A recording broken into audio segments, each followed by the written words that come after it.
क्या आप अपने बच्चे के सुनहरे भविष्य की तलाश में हैं?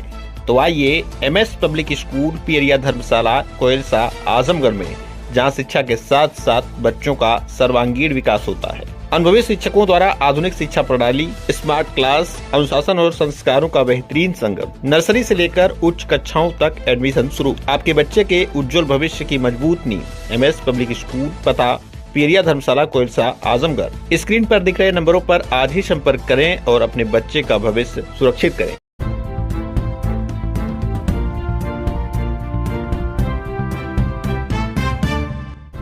नमस्कार, आप देख रहे हैं तेज न्यूज। मैं हूं आपके साथ विनोद राजभर। आइए शुरू करते हैं खबरों का सिलसिला। तकनीक का प्रहार, अपराधी हुआ बेनकाब। यक्ष ऐप की मदद से 3 लाख की झपटमारी का खुलासा। आजमगढ़ पुलिस ने आधुनिक तकनीक के सहारे एक बड़ी झपटमारी की घटना का सफल अनावरण किया है। यक्ष ऐप, फेस रिकॉग्निशन तकनीक और सीसीटीवी विश्लेषण की मदद से पुलिस ने अंतर जनपदीय शातिर अपराधी को गिरफ्तार किया है।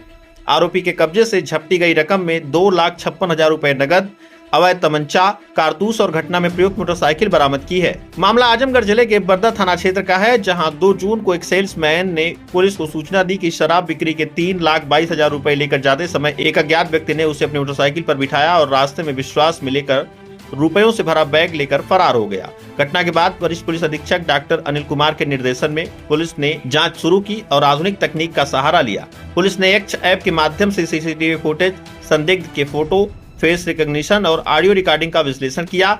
जांच के दौरान एक संदिग्ध व्यक्ति की पहचान हुई, जो होंडा यूनिकॉर्न मोटरसाइकिल पर दिखाई दिया। यक्ष ऐप में उपलब्ध आधिकारिक डाटाबेस और तकनीकी इनपुट के आधार पर पुलिस को महत्वपूर्ण सुराग मिले। तकनीक विश्लेषण और मुखबिर की सूचना के आधार पर पुलिस ने शंकरपुर हरिश्चंद्र पुलिया क्षेत्र में घेराबंदी की। पुलिस को देखकर आरोपी भागने का प्रयास करने लगा, लेकिन मोटरसाइकिल फिसलने के बाद उसे गिरफ्तार कर लिया गया। अभियुक्त की पहचान जौनपुर निवासी राजेश चौहान के रूप में हुई है। पुलिस ने आरोपी के कब्जे से 2,56,000 रुपए नगद, एक देसी तमंचा, एक जिंदा कारतूस और घटना में प्रयुक्त बिना नंबर की होंडा यूनिकॉर्न मोटरसाइकिल बरामद की है।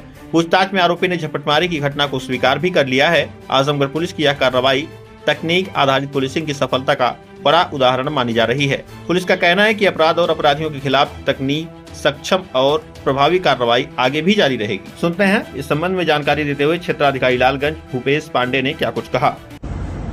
वरिष्ठ पुलिस अधीक्षक आजमगढ़ महोदय के निर्देशन में अपराध और अपराधियों के विरुद्ध प्रभावी कार्रवाई करने हेतु थाना बरदा पर जौनपुर के एक देसी शराब दुकान संचालक जो सेल्समैन थे राजपत यादव, इनके द्वारा यह 1/6/2026 को सूचना दी गई कि ये अपने शराब का जो कलेक्शन था, धनराशि करीब 3,16,000 रुपए थी, उसको लेके ये नरौली में अपने मालिक के घर जाने के लिए निकले थे।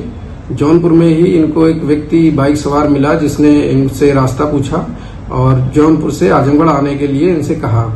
तो इन्होंने उससे हेल्प मांगी कि हमको भी आजमगढ़ तक जाना है, आप हमको वहां तक छोड़ दीजिए। उस व्यक्ति के साथ ये आजमगढ़ के लिए निकले। वो व्यक्ति थाना बरदा के ठेकमा चौकी अंतर्गत भगवानपुर गांव के पास इनको लाता है और गाड़ी में पेट्रोल डलाने की बात कहते हुए इनको नीचे उतारता है और बैग छीन के लेके भाग जाता है। इस सूचना पर अभियोग पंजीकृत किया गया और इसकी बरामदगी और अभियुक्त की गिरफ्तारी के लिए 3 टीमें गठित की गई थी।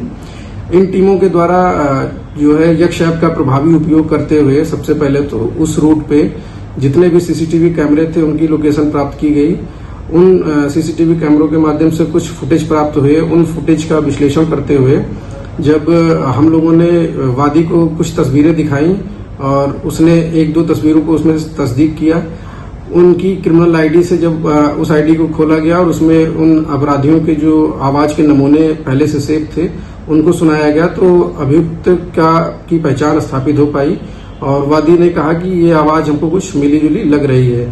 फिर उस आवाज के जो अभियुक्त था, जिसका नाम राजेश चौहान, ये चंदवक थाना का जौनपुर का निवासी था, इसको दबिश देते हुए गिरफ्तार किया गया और पूछताछ में इसने स्वीकार किया कि इसने घटना की थी और इसके पास से करीब 2,56,000 रुपए बरामद हुए और एक अवैध तमंचा, मोटरसाइकिल और एक मोबाइल फोन बरामद हुआ है। अभियुक्त को गिरफ्तार कर माननीय न्यायालय के समक्ष भेजा जा रहा है। अग्रिम विधिक कार्रवाई प्रचलित है।